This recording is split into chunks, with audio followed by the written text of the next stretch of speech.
Today's guest is Michael Eley. He is a 48-year-old yoga teacher who has been teaching for nearly 20 years. He's also an advanced practitioner and someone whose life has been deeply entwined with movement for decades.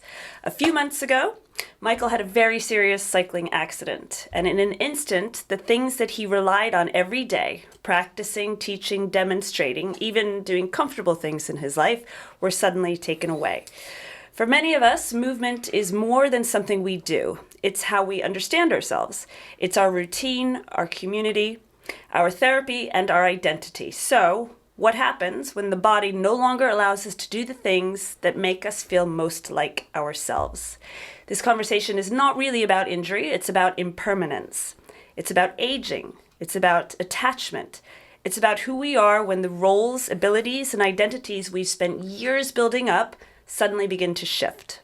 So whether you're recovering from an injury, navigating change, getting older, or simply wondering how to build a practice that can last a lifetime, I think there's something in here for you. So Michael, welcome to the Mission Position podcast. Thanks for having me. Can you tell us first of all what happened and when?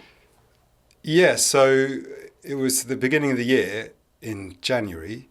So the first icy day we had, like the one icy day we had, I was on a bike and I was on a Line bike and I came off it pretty hard and landed on my shoulder and just busted it up at the time. And then I thought it was pretty bad, so I was just like, this really hurts. I called the studio I was meant to teach at, and they have a sort of quite strict policy on no-shows. So they're like, can you teach? And I was like, oh, maybe. And I got back on the bike and cycled to the studio, which is, in retrospect, the most stupid thing I've ever done.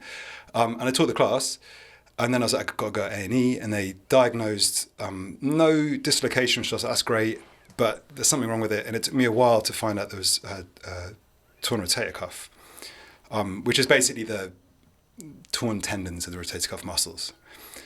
So yeah, that's what happened. It meant I couldn't lift my arm up more than sort of shoulder height. And yeah, made a lot of stuff quite hard for quite a long time. So that's basically what happened, yeah. And I fractured my wrist as well, but that was much less serious. Okay. So pretty serious injury, and you were immediately restricted from doing anything? Did they say you've got to do bed rest for a while? And then I know you had surgery, so yeah. Talk us through what happened just after the accident. Yeah, so no, I could do some, I didn't have surgery for a while. I looked into it because, I was like, what shall I do? And NHS was good, but like they're quite slow, especially when it's like non-emergent, non-life-threatening. So if you've got some very serious illness, they're really, really good. And they've done great things for a lot of people I know. So I'm not in any way dissing the NHS, but for something like a torn rotator cuff, which is a pretty common injury, especially when you're older, because you get degenerative tears. I had a traumatic tear. They're fairly common, and the wait time to get surgeries sort of 12 to 16 weeks kind of things of average. Okay. Well, that's from Google. And if I asked someone, they might say something very different if you asked, a real person. But just getting an MRI took me ages. I had to, and I was lucky because I had really nice ultrasound technician who sort of pushed it through and got me an MRI as well. So then that's how I found out it was a tear.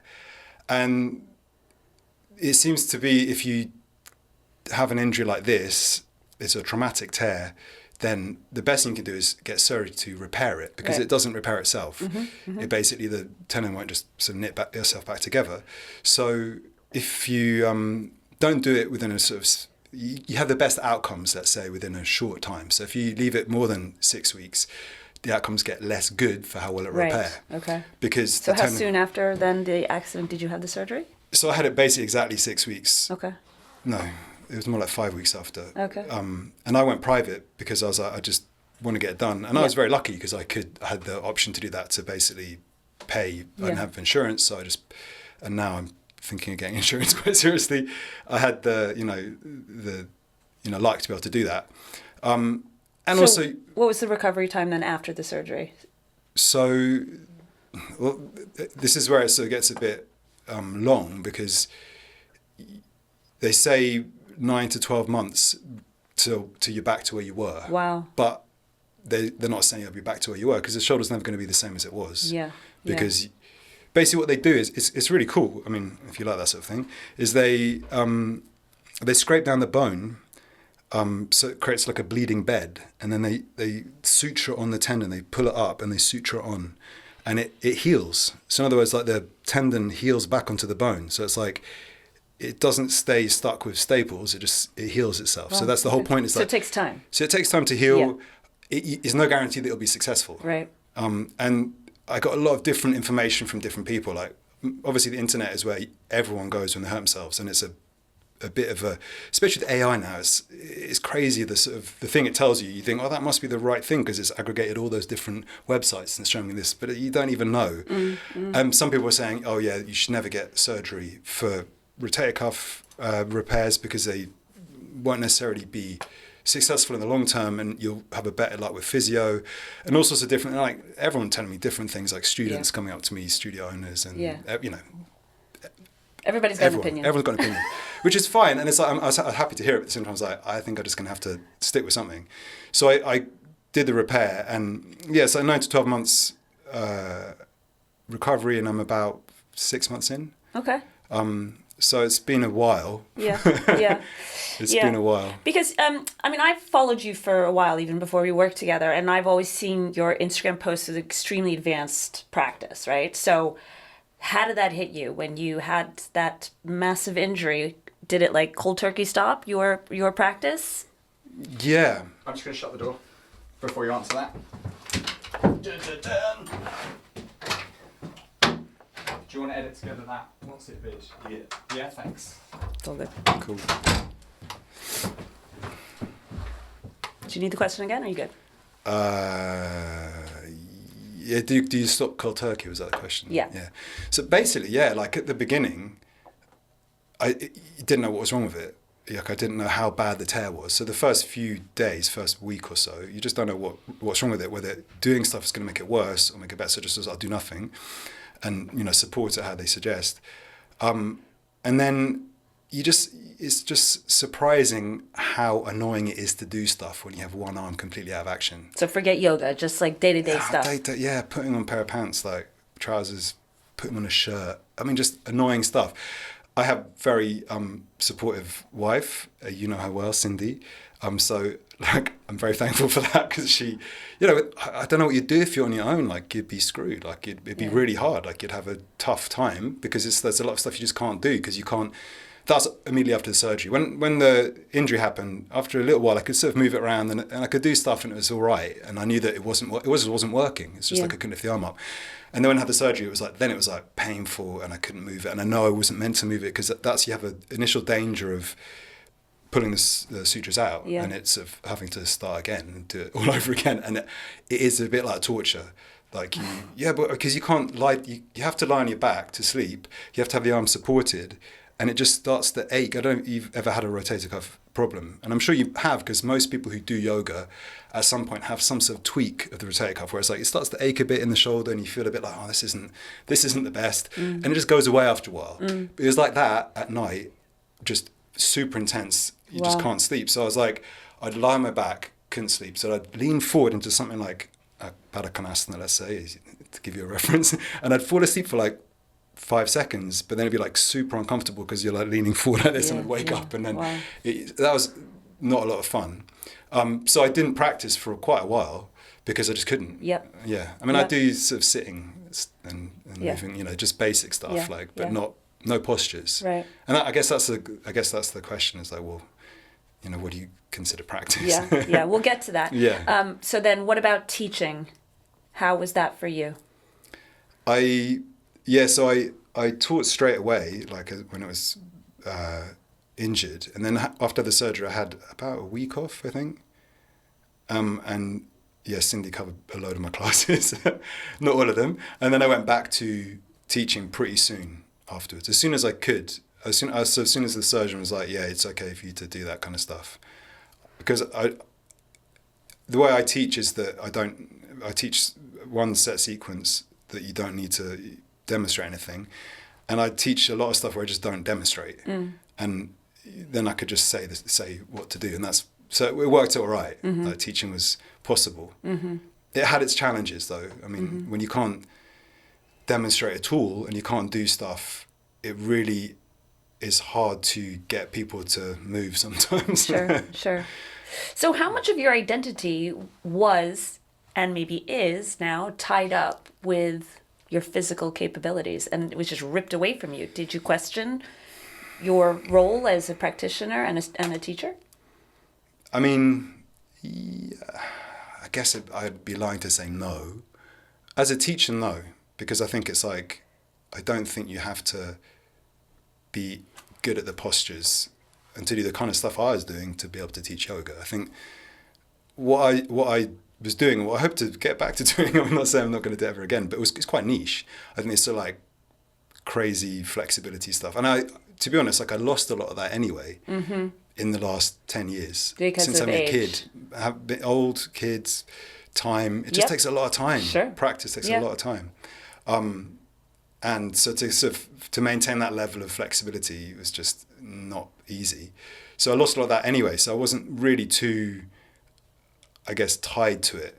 So when haven't been doing it, I'm not being like, oh no, like who am I for not being able to do full camel or kapotasana or whatever. One thing is handstands, because they were a big part of my practice, a big part of my training on a regular basis, and I haven't been able to do one for 6 months. And I don't even know if I'll be able to do one, in 3 months' time or 6 months' time even, because it's just, you just don't know until you try it out. You don't know what's going to happen. You know what I mean? It's a bit of a black box. Yeah. Do you care? I mean, and I ask that like in all honesty, because, if I've had an injury where I couldn't do something, like I did care. Yeah. So, and it did make me think about, how much of my practice I was tied to, and it tied to me. So do you want to get that back? And if it doesn't come back, your handstand, is that okay? Like it will have to be okay is the way I look at it now. When it happened, like I was came off the bike and I was like, you just try and shake it off and I'll be all right, I'll just shake it off. And I was like, no, I definitely can't shake this off. And at that point I was like, oh no, I won't be able to do a handstand for quite a while, I reckon. Little did I know. It was the thought I had then. So if I'd say, oh no, it's absolutely fine, I'm don't attach to that kind of stuff, it's obviously not true, because I love doing handstands. Like that was like a big part of my day and a big part of like what made me feel the way I feel. And so that's it's a sort of regulation thing, and I think that's, if you take anything like that away from someone, they'll change how they feel. If I could never do any kind of handstand again, I guess I'd probably be a bit sad, but I would have to deal with it. I was trying to learn how to do more sort of complicated things like one-arm handstands and that, I think, well, I was old to start, and now I've pushed back the time by a whole year of not doing it, and also then recovery from injury. So, maybe by the time I'm 55, we can talk again. So what did this injury kind of reveal about your relationship to yoga and to practice? Because you kind of asked the question just before, what is practice? Well, yeah, that's it. That's the question. And like, it's more like, what is yoga? Like, I think it's a hard question to answer, because I think everyone's got an idea of what yoga is in their mind. And, there's can you separate the movement aspect of yoga from the rest of yoga? And I'd say you can, definitely. But I think it's unusual for people to get into yoga without going through the movement aspect of yoga first, especially in our culture. I'm not saying everywhere. I'm not saying at every time. But in our current culture, definitely that's the case. But I do think that you can practice yoga without doing any yoga postures. So I'll still definitely be able to practice yoga. And I think I wouldn't have got to that place without having done lots of yoga postures for a really long time. So I think it's a necessary thing for most people. Like I say, you might be a very different kind of, mind to me, and you might have got into yoga through practicing karma yoga, just being good to people the whole time without expecting anyone to, and that's sort of changed your life. And that you maybe don't even call it yoga because you just do that anyway. So I think there's so many different facets to it that you we're a bit focused on the movement side of it, just because like that's what we teach and that's the easiest thing to teach. I can't claim to be teaching full-on philosophy because like I'm not the right person for that. There are people who are much more knowledgeable and embody it much better than me that should be teaching as pure philosophy. But I can teach it as a movement practice with this very big philosophical underpinning that is really important. Yeah. And I think that you can't lose. You know, once you started, you've gone into it, you can't lose it. Yeah. You know? So it sounds like your teaching has not that much been changed because it wasn't that impacted. But what about your personal practice? You know, I know you've dropped the handstands, but what does it look like now for you? So, I'll just say one thing about my teaching that did change, just really briefly, because it's we were talking about set sequences earlier. So I do teach one set sequence, and then when I started teaching things which weren't set sequences, I'd be teaching much more straightforward sequences. So like I'd say, you know, call them boring in inverted commas, like if you're into something like Dharma or, you know, Rocket with lots of drills, because it's much more straightforward, because it's like something I could definitely easily teach and I could cue with some physical stuff if I needed to get people moving if they were like brand new.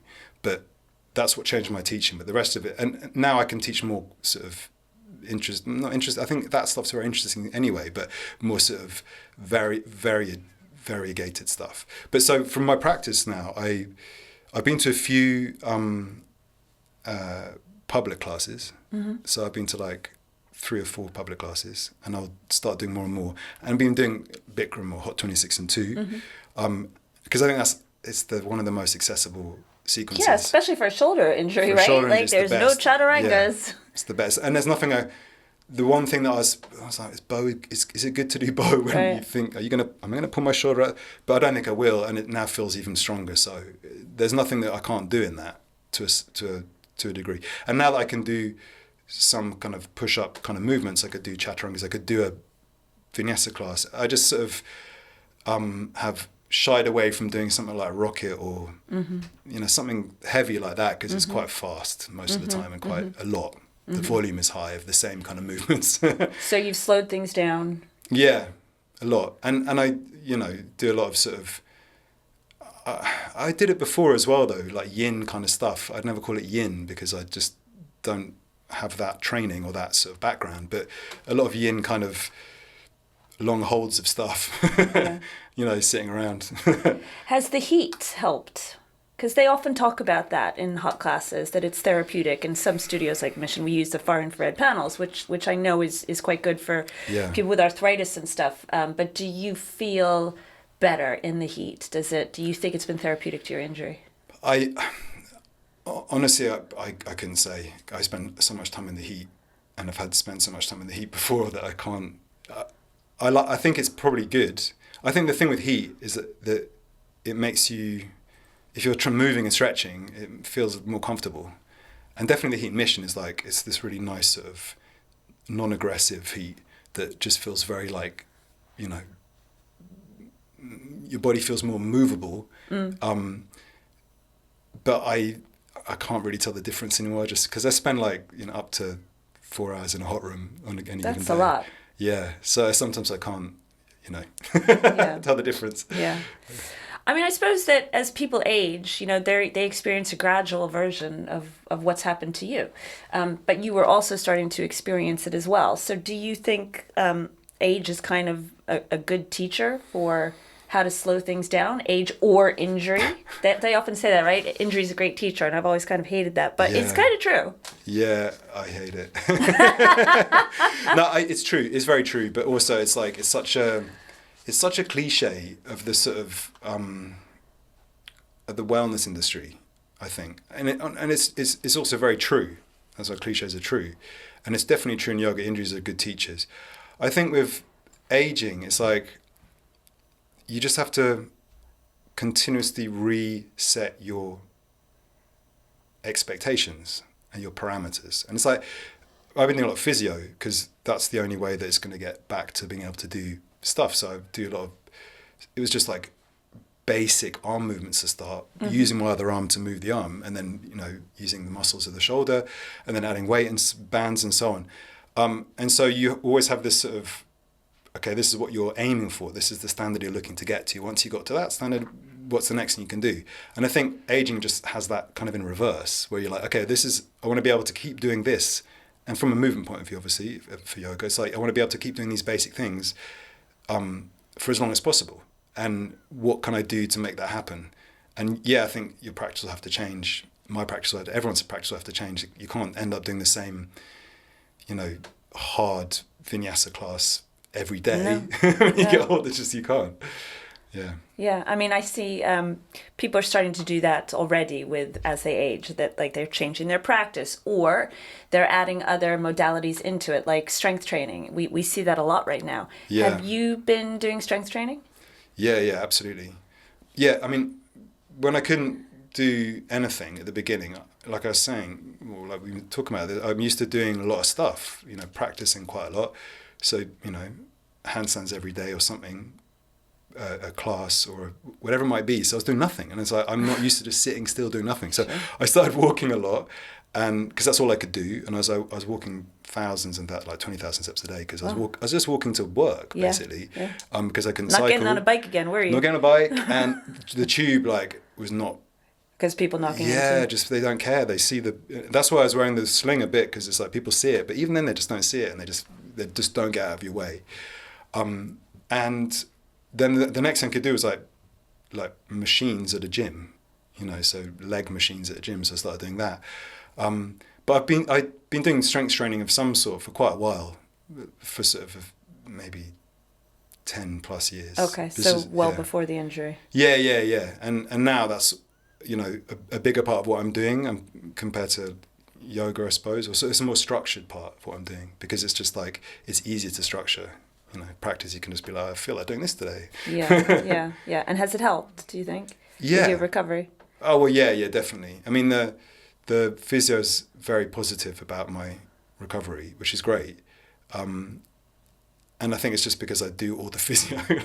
And I think a lot of people just don't. And physio is very tailored strength training, basically. And that's...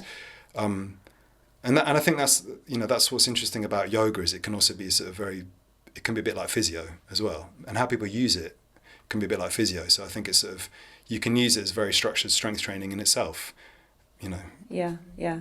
So is there a difference between practicing yoga and performing yoga? I ask that question because sometimes I think for now you're really practicing it. Not that you weren't before, but you're so mindful of what's going on, right? And you've slowed things down. And there have been times in my practice where I'm just like going through it. I'm not going to lie. It becomes performative, not for anybody else, but, for me. So has this helped you see the difference between the two and appreciate?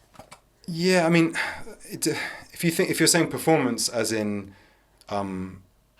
working, as in like this machine's performance is good, like this machine's working well, then yeah, it is practice performance on one level. But if you mean as performance as in putting on a show for someone else, then there's a big difference. Like I've never thought of yoga as a performance, except that you sort of have to demonstrate stuff. It's got and competitions, and Bikram has a real history of that. Is that not performative? Yes and no. I mean, I think that again, it's like how you're using the word performance as a sort of, if you're doing it as a show for entertainment. And I suppose you could say the competition is a way of entertaining other people. Competition's quite it's a hot, do you want to talk about it? Yeah, I'm actually fascinated by it. Yeah, no, I really am, because I used to be like, oh my God, that's terrible. And now I'm like, I'm kind of all right with it. And some people can be very, very negative about it, and some people can be just like, why being, it's the best thing in the world. And I sort of fall somewhere in between, because I did do it for a number of years. And if you look at this competition as like, a battle against people, win and take us all kind of thing, then it's not good. But competition, the etymology of the word is like to strive together, to work towards something together. So from the Latin, it's like, it's not the meaning of like, I win, you lose in competition. Well, but the first place guy wins. Of course. The first place guy gets a medal, second place guy gets a medal, third place, you don't get a medal if you don't place on the thing. But the benefit you get out of it is it's not like a zero-sum game. It's like if you win, the other people haven't lost. You know what I mean? It's like the thing I got out of it was the fun I had. I gotta say it's fun, like just doing it with other people, like the training we did together, the time we spent together doing it. That was great, and it was like really positive, I think. And I don't think it wasn't in a sort of, because I think competition can have negative connotations. Mm-hmm. You can feel like you have to be able to win, and there's, I guess that aspect of it is the bit that people say, well, that's not yoga. And yeah, I guess people do take it different levels of seriousness of like how they identify with, what they're doing. I thought it was just a really good way. I was doing it at a time when yoga was really booming, mm-hmm. and it got people into it. People were like, more people were doing yoga because of it. And I thought that was that could only be a good thing.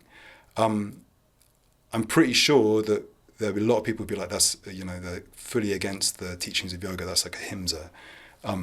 But that's what I'm saying. It's like, if you look at competition as a way of, you're beating someone else, then yes, it is. But if it's saying you're striving together, then it's not. I guess that's sort of a simple way of looking at it. Why? And then, it is a performance, of course. Yeah, but why was it that it kind of, the Bikram school of yoga was, as far as I know, maybe you can explain to me otherwise, was where competitions were rooted? What was it about the Bikram system? Was it Bikram himself who encouraged it? It's Bikram himself, yeah. Okay. Yeah. Oh, he said that he did yoga competitions when he was young. And I don't know, that could well be true. I don't know. It's very hard to get the full history of Bikram, the man. Yeah. And I don't claim to know anything about that. But he did say that he did competition when he was young, and it used to be his competition. Like it would be, he called it the Bishnu Charan Ghosh Cup, which is like his guru's. And he did it in honor of his guru, Bishnu Ghosh. So it was definitely promoted by him, and it was when I did it, it was like it's a very Bikram format. He did Bikram postures, and then there was a change about, I don't know how long ago now, 8 years ago. Maybe a bit more or less, and they changed the format so that to try and make it more inclusive, so that other disciplines of yoga people get into it. Okay. And that was, but at a time when like there was less interest in it, it seems, and like and now it's sort of they still do the competition. It still happens, it still happens, and people still enter it, and people have enjoy doing it. I don't. Not that I don't enjoy doing it, I just don't do it at the moment. Like I say, because it's just too much time to do all the stuff that I need to do to. And I guess that's me like holding on to like how I used to do that kind of stuff when I was, could do certain postures, and now I probably couldn't do them. So why do I want to do it? And then I don't know how I feel about that. But, I mean, it's quite interesting what you say, that how much time you have to invest to have an advanced practice. And I think that is certainly true. And especially then when you become a parent, or you've got more roles and responsibilities, that frankly, you just don't have time for yourself anymore. And those things just fall by the wayside. Yeah, very much so. Yeah, I mean, I think it's, flexibility, say like back bending flexibility, it just requires a lot of hours of doing that kind of stuff. And, then you get to a point where you're also like, why? Like I do love it, and you do feel good doing it, and then you're like, but why? Ultimately, like, at a certain point, I thought I wanted to be able to do a certain posture, and then I sort of like, well, what does it mean to need to do that? Like, do I need to do it? No, but yoga's never promised that it should be functional. Yeah, well, I don't know. I think it has. In what way? I think it has. Like, I think there's been a big movement of people selling yoga as a sort of functional movement, as a health kick. But I'm saying historically. Okay, thousands of years ago? Well, even Patabi Joyce. I'd say then. In the 50s. Patabi Joyce definitely. They were sticking their legs behind their head. That's not functional, is it? No, but they're calling it Nadi Shodhana. You're purifying the nerves. You're purifying the nadis. Yes. So it's like it's functional in terms of hatha yoga. Yeah, but you need to do those postures in order to purify the nadis. No. So you have to be able to work towards them. So it's got this functionality based on its roots in hatha yoga, I think. In terms of like, that was the most sort of weirdly functional part of yoga where, you know, the shatkarmas, you know, like let's do these cleansing exercises because your stomach's dirty, you just got to swallow a cloth and churn it around and pull it out and your stomach will be clean. It's like, that's a very, you know, good way of looking at a very complex thing that doesn't work in retrospect. We understand things differently now, and that's maybe not the best thing to do. You're saying the goal. Yeah, but the goal is to cleanse the body, so it's like a functional thing. I do think the hatha yogis were like, you make the body cleanse. I hear your argument, but turn into an energy conduit, and then you can transform the energy in the body by doing these postures and doing these mudras, which is like you turn your body into a seal, and that's the. You know, otherwise, why? Like, I mean, why put your leg behind your head? Well, some people can go like, wow, you put your leg behind your head, well done. Yeah, all I'm saying is that, you know, the actual act that it was promised to deliver on some kind of outcome, you don't need to do that act. Some of it was just too extreme, like swallowing the rope, right? Yeah. That's just... Yeah, and it's just sort of misinterpreting or misunderstanding. Yeah. So it's just like a science issue, isn't it? It's like where the model is wrong, and then once you update the model, you go, oh, okay, that's the wrong thing to do. Exactly. But I think that ultimately that the functionality, let's call it, because functional is a bit of one of those buzzwords that become a bit like functional strength. What does that even mean? The functionality of yoga has been that sort of transforming in terms of the physical postures, is transforming the body into this sort of energy conduit system that can then do something to your consciousness. And I think that is ultimately very functional if you think of, you know, what otherwise, like, what is the point? I mean, why put your feet on your head? And, you know, I do think that's like definitely the process I've been through. Because you were able to do it though, maybe. Yeah, I know, but then I was like, but also like I can say I can still do it.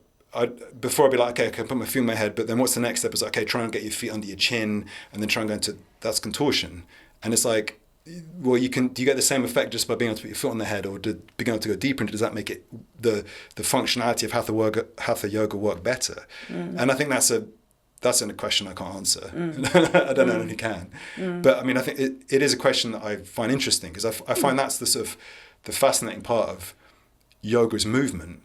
Is like it clearly does something very special for a lot of people. Like, people become yoga teachers because they're like, this has done something transformative, and I want to be able to pass that on to other people, to experience that, their life to be, you know, improved in a way that mine has been.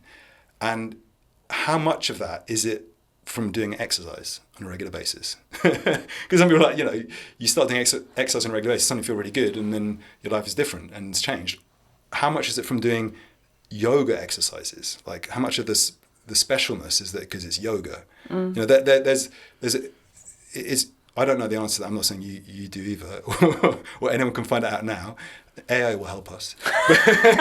but I think it's an interesting question, because it's like, especially now, like now that yoga, it seems so fractured in terms of there's just so many different styles and different ideas and different things. And I think it's always actually been kind of fractured, but we sort of, every so often people go, oh my God, yoga's not what it used to be. But it's never been what it used to be. It's always continuously changing. It's always changed. But I do think that's is the interesting question of like, what does yoga have as an extra special source beyond doing stretching exercises?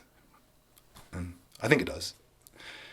But I don't know exactly what it is. Okay. And I guess for you going forward, what is your practice, do you think, going to look like? What is a mature yoga practice? Because you seem to have, like, you know, you were very, if I'm going to say the word successful, you were a very advanced practitioner, and you've gone through maybe this bit of a dip. So what's forward for you? Have you thought about that? No, not really, to be honest. Like, I think it's more like, what's just what can I do? And I'll do that. Because right now, I can do more than I could do 2 weeks ago. And hopefully that'll just carry on until I reach the point where I was before. And then I'll just carry on practicing how I was. Yeah. In some form or other. But that might not happen. So then I'll have to just do what I can do there. And I think I think one mature yoga practice is just one that's just gone through several different iterations, really. Yeah. Because I think which is what you've done. Yeah, and I think that's all that anyone can do, is that you just got to stick with it long enough. Yeah. if you stick with it long enough, it'll work. And that's why the question of like, does, yoga have something special to it compared to, say, just going running every day? Because people who go running every day report, transformed states of consciousness. Yeah, they go into the flow state, for sure. Yeah, and they're happy and everything, and, everything changes. So, but with yoga, I think it's like, especially as a yoga teacher, you want to get people to come back and get them interested long enough to ask the question, like, what am I doing here? Like, what is this? Like, what is yoga? And then once you get that sort of, and what I mean more than just like, sort of, what's yoga? Okay, what's the next thing? But actually, really, what am I doing? Why am I doing this? And what does it mean to me? Then you get them to stick with it long enough. That will have the effect that it'll work for them. Yoga will work for them, because it's like, that's how it works, by trying to engage with yourself. And asking the question of what is yoga is really saying, like, who am I? Like, you asked me before, like, what's, how's your identity tied up with being an advanced practitioner or whatever? And I think yoga is about identity. Like, who are you? Like, what does it mean to be you? So I don't think, I'd be lying to say that, oh no, it's not at all attached to my identity, because, it is partly, what I've been doing for I've been practicing for, I don't know, like 25 years or something, like longer than I've not been practicing. And you're sort of, your identity is based a lot on what you do, but also it's always changing. And I think yoga helps you understand, like, it gives you glimpses of the part that doesn't change maybe so much, or maybe ever. I mean, that's a more deep question. Is there a, permanent part of you? But I think that's really the only way of doing that, is to stick with it long enough. And that's what mature practice looks like, something that's stuck with it long enough. Thank you. This has been a really fascinating conversation. I hope your recovery goes well, and we'll see you in the studios. Thank you for this. Thank you very much. Thank you.